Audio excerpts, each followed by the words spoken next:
Почитувани колешки и колеги, дами и господа, професорке Марјановиќ. Оваа скромна публикација разговори со професор Марјановиќ е резултат на бројните разговори кои си имал чест и задоволство да ги водам со професорот Марјановиќ.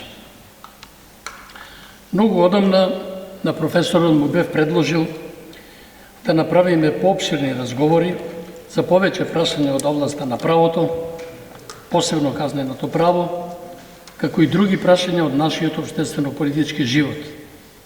Истите да ги систематизираме, редакцијски да се обработат и потоа да ги објавиме. Тоа не се случи бидејќи професорот ми одговори дека воглавно се било содржано во неговите колумни и во неговите стручни и научни трудови. Тоа јас го прифатив, верувајќи во зборовите на професорот. Професорот гледаше позади брдо. И навистина, кога сега го гледам овој наслов со кој настапуваме, разговори со Ѓорѓи Марјановиќ, саќам дека преку своите колумни, научните трудови и другите публикации професорот опфатил многу прашања и настани. Сепак има нешто што ќе сретнете и во објавените разговори, како мој скромен придонес кон неговиот лик и дело. По членовите на фондацијата ми беше сугерирано по насловот на публикацијата да го прифатам насловот разговори со Ѓорѓи Марјановиќ како помалку академски и како поприроден. Но сепак се одлучив за наслов разговори со професор Марјановиќ, бидејќи дистанцата со својот ментор не може да ја совлада. Се разбира дека не се објавени сите разговори кои сме ги водели со професорот, туку само еден мал дел од нив, бидејќи се и не мора да се објави. Нека остане нешто и за разноразни приватни беседи. Се одлучив само за оние разговори кои се надевам дека се доволно атрактивни кај читателите да предизвикаат интерес и задоволство. Затоа препорачувам да се пречитаат. Оние на кои не е позната содржината на разговорите, нека ги прочитаат. А оние кои може би на друг начин им се познати делови од истите разговори, нека уживаат во тоа да се потсетат. Како прилози кон овие разговори се и моите промотивни говори за стручниот труд и колумните на професорот, со кои настојувам да дадам една заокружена целина на разговорите, но и една динамика, како што професорот наведува во една од своите колумни, еден вид времеплов.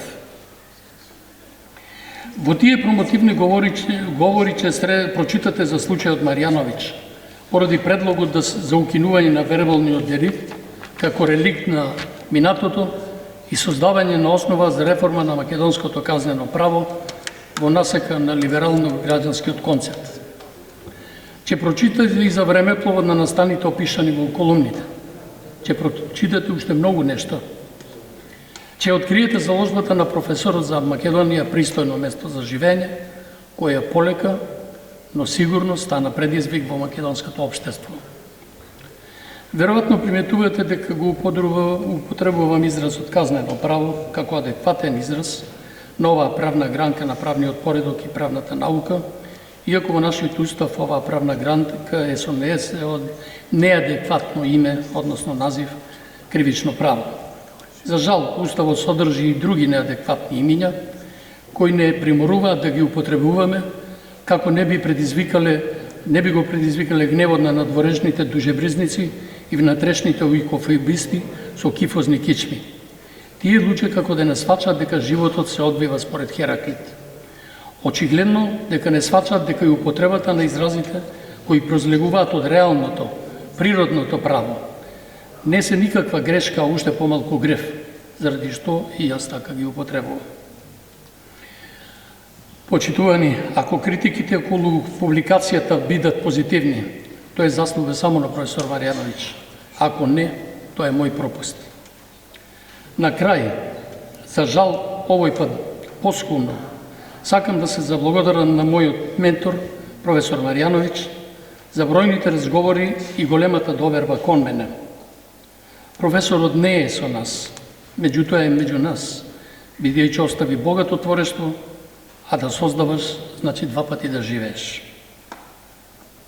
Сакам да се заблагодарам на Фондацијата за организацијата околу издавањето на промоцијата на мојата публикација. Изразувам посебна благодарност до семејството и професорката Марјановиќ за постојаната поддршка и охрабрување да успеам во својата намера. Благодарам и на моето семејство за толеранцијата и подкрепата. Му благодарам на професор доктор Владимир Петрушевски, мојот драг пријател Фили, чија рецензија разговорите само ги збогати. Дозволете ми на крај да ви се заблагодарам и на вас, почитувани присутни, за вашето внимание. Ви благодарам.